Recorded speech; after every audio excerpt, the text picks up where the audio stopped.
Hi everybody, my name is Dami Oshinibi and I'm joined here with Yinka Bernie.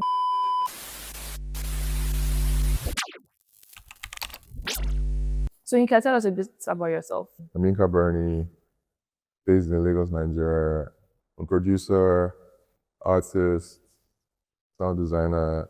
I do a lot of things around sound, Around here. around music. So Sound. how long have you been doing this for? Like in the music space? In the music space, a long time, man. Yeah. Let's say like 2015. Oh, I thought you were going to say 20 years. Okay, 2015. years. I was going to say fair enough. So when you think back to your early days, what kept you creating even before the money or recognition arrived? What can we creating? I can't just exist without creating. Yeah. So either it was bringing money or not. Like I had to just create. Because there's many mediums I used to express. I always have to create in some way or the other. So without money, when there was money, like I just always have to create because it's something I found and I love doing. So if there's money, there's no money, I'll still create. You still have to put things out into the world. Yeah. It makes sense. Yeah. When it now finally click for you that, okay, this thing that I enjoy doing, I can actually monetize it and make a living from it. I think I'd always known that like this could become something. But I think when it made sense was maybe like 2021. 2021 when I did I'm a Raised Sad Girls, and I was like, oh wow, this is something. I think that song now, I think is like 500 million streams across all platforms, which is kind of crazy. Yeah. That moment was crazy. And this is a very interesting topic because a lot of what has informed like my journey has just been, is this sustainable? Because I'm very real. Like, as you should be. Yeah, I'm very real in terms of just creating out of, just making sure like making money or like I can take care of myself. So there's been different times where I've like pivoted something else and just come back. But I would say when it started making sense was when I did Sad Girls. Yeah. And I think when I quit my job as well, like I was like, okay, yeah, like because you used to work in tech before. Yeah. And then your dad decided to like go into music full time. Yeah. So like this is a very interesting topic, like you know, but like I think when I quit my job and I was like, yeah, let me choose this thing because there's something here. Yeah, makes sense. And then I know you've worked across music, sound design, and production. So how do you decide which projects rather to say yes or no to, especially when there's money involved, while still staying true to your art? I think for me, because a lot of things a couple of things I do are very kind of niche in terms of sound design as well. Even just working with like artists for like the exhibition, things like that. So I feel like before anybody approaches me, they already have a sense of what I do. Like it's not always that random. Although I get like some random requests sometimes that doesn't really align, and I have to let go. But I think just knowing that whoever is coming to me is very familiar with what I do already, and it's not like too far out of what you would usually what I normally do. That way we can work. But in terms of production, I think I work with different type of people. Yeah. Like different types of artists. And just expressing like with them in different ways. So in that sense, I'm not that picky with production like that. Yeah. But in terms of just other things, if we just align, like I do it. So how did you even like get into sound design? Because like you said, that's a very like niche thing that you do. Have you always known that that's something you were interested in, or was it like after you produced, made music, you now decided, oh, I have the skills and talents to go into something else? I'm asking that because that's another source of income again within like what you're already interested in, which is music. So how do you get into that? So for that, I think because I started producing, when I said I started in 2015, I was producing at the time. And I think with a lot of what I did at the time, because I always put out my stuff, like back in the day.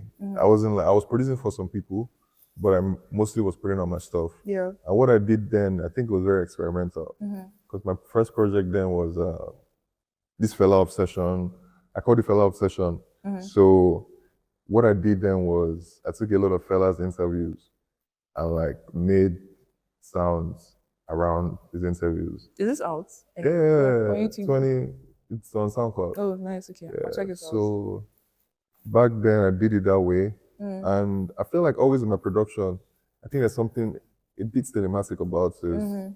The breaks, like atmosphere, all the sound.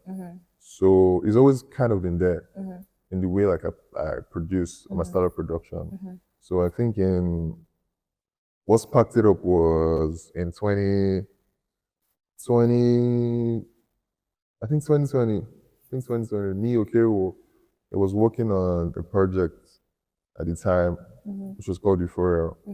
So he told me that he wanted like me to do sound for, like just to announce the project. And at this point, you hadn't like done sound design before, like Office out. Was it, you had the fella project already been out by then? Yeah, but I was even referencing that in terms of like my style of production. Okay. So like it's always been there, but officially I had not done like any sound design stuff particularly. But then I worked on the project with him, the Euphoria project. And I was like, yeah, I think we should turn this into something like bigger. So we did like more tracks to like accompany the exhibition I was doing at the time. So we then put that out and the reception was good. So I'll say that was like the first time I officially did like something sound design or like experimental sound. And then you now decided actually this is another way to yeah. Like we went on to do another exhibition. Yeah. In 2021 as well. And went good as well. So like people started reaching out for scores, for sound, went to exhibitions, things like that, Makes sense. So like how do you make sure you stay authentic while still making work that pays the bills? Because obviously like as a creative you have a specific way you want to put your work out into the world. But obviously if your client is asking for a specific thing, how do you like make sure it still stays authentic to you and people can say, okay, yeah, I understand that Yinka Bernie made this versus any other producer, artist, sound designer?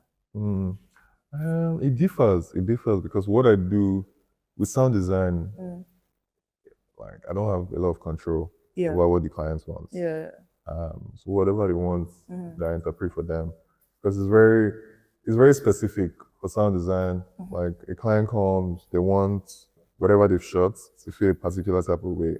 So I'm going to interpret it however they want it, like, and just add my touch to it. So I don't really have control over that.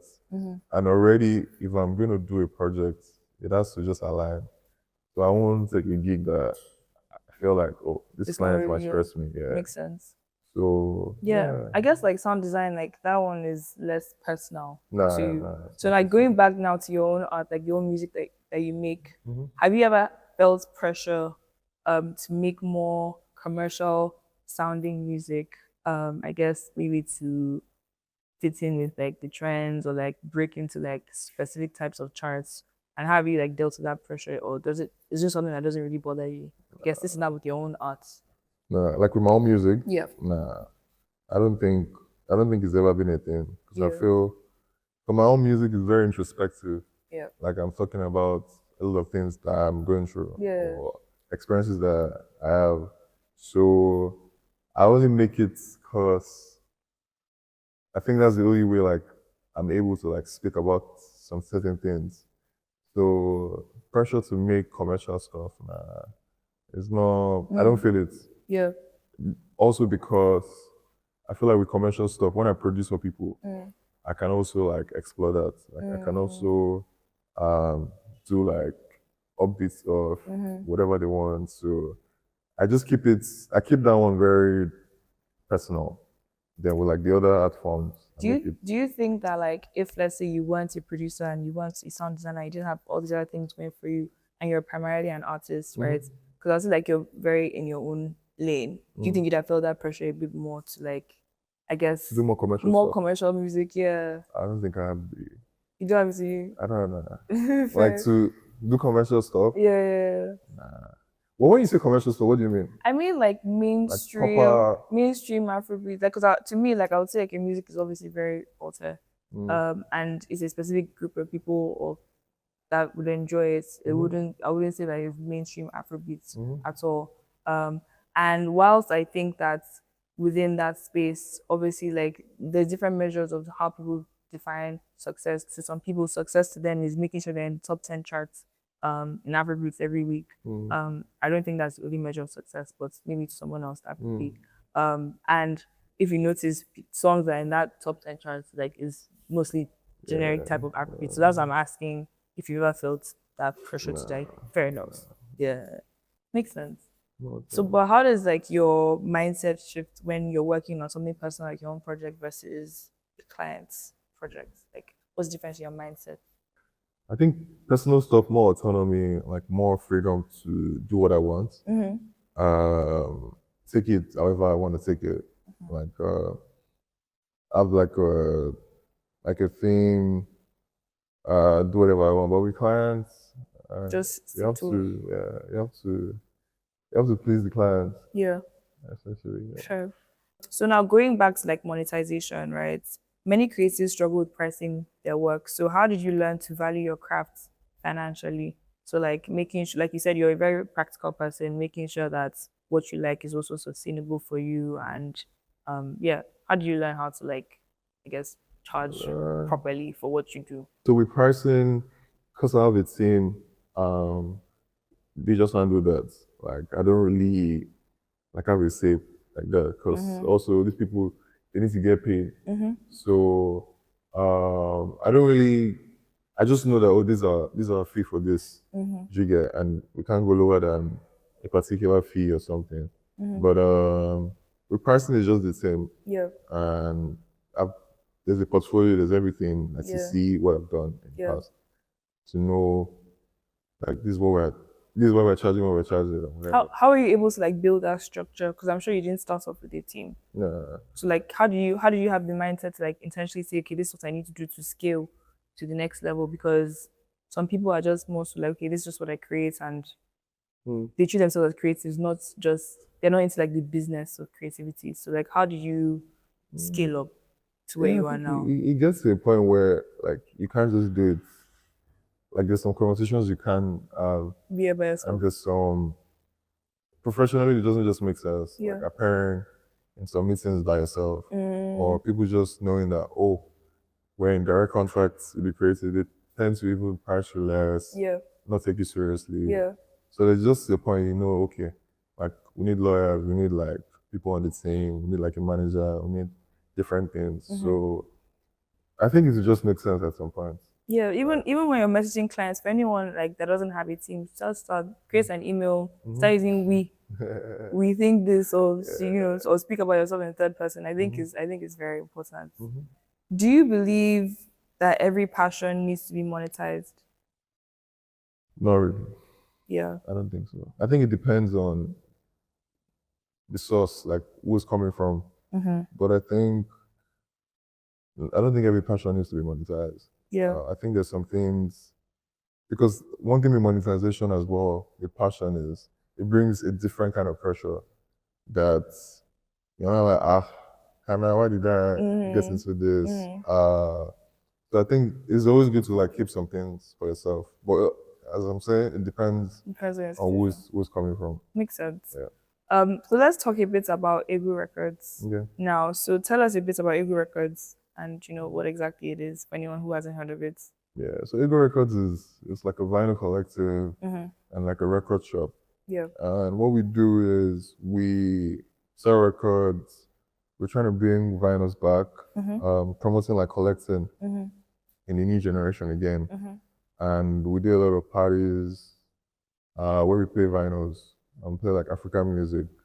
And we're just promoting physical media again, like in this space, because everything is very fast. Yeah. Like these days, like music consumption is it's crazy. Like you listen to an album It's done. today, Yeah. and you really like it, and in a month you feel like you listened to that album like 6 months ago. So we're collecting. What I find is, I think it's a way to make the music live like a little longer in this age, because everything is very fast. There's no ownership again. People don't feel connected to music like we used to before. Like when would just even think about like when we had iPods, and you transfer the music from your laptop. It was like a whole process. Like you felt connected to it. Like you live with the music, you spend more time with the music. So I think we collected, it promotes that again. And even with like playing records, like you have to listen through the album. Like you can't skip particular. Like you have to. I didn't know that with vinyls. You can, but it's a very long process. Like you have to take the needle and put it to the other side. Yeah, makes sense. What I find with like just consuming music that way is like you live with the music, like you know the songs, like you're going over it step by step, how like the artist has proposed. So that's what we're trying to promote. Makes sense. Just bringing ownership and music back with the fans and consumers of music. Makes sense. I know that like with Ego as well, like you've really emphasized, I guess, the community aspects of things. You've had different events where you've brought people together, I guess, to like you've had the DJ workshops, you've had parties. So what role would you say that community plays in helping creators thrive? The community is the body of whatever you're doing. Like if you don't have people that are gonna come, that are gonna support, that are curious about what you guys are doing, that will show up to your parties, that will engage in your stuff, I don't think it can like thrive. And with something like what we're doing, because it's very specific to like music lovers, community has helped us a lot with like-minded people coming to like experience music they've never had, music they haven't heard in like a long time, music now as well. So it's a very good way for people to come together solely to just like discover music. Because the events we do, I don't think people come there to like dance. Like they don't come there to like. It's not to rave. Nah, it's not to rave. It's not to rave. It's like to discover music. Like to feel nostalgia and all those things. So like the community has been very helpful with that. Fair enough. I saw that you've been recording sounds in different places in Lagos. Is that like an upcoming sound design project or an Egu project? Nah, it's for me. For you? Yeah, it's like a sound. It's like my exhibition coming out very soon. Oh, okay. Very soon. Nice. When you look back 5 years from now, what would success look like to you, both artistically? Yeah, just artistically actually. 5 years from now. Well, in 5 years, I don't tend to. I'm like not one of the people that are like starting me. I'm writing a list. I'm like accomplish all this thing. Type of person. I tend to just move with the flow. So in 5 years, I just hope whatever new ideas that you're doing, that I'm doing, I'm able to do everything like at a very high standard. Fair enough. And then my last question: what advice would you give to a young creative trying to make money without losing themselves in the process? I think just always know like why you're doing what you're doing. I don't think it's an escape, like a poverty, a elevation. No creativity? Yeah. Like I think some people think I'm entering this thing and I must make money. Like it must take me out of this thing. I think it's a good way to look at it, but I think just pace how you're working and don't just focus on that. Like more focus on the skill and like getting better at what you do, as opposed to I must make money instantly type thing. Yeah. Makes sense. Thank you so much. Thank you so much for gracing us with your presence and granting us this interview. I think it was very insightful and people are going to have a lot to learn from you.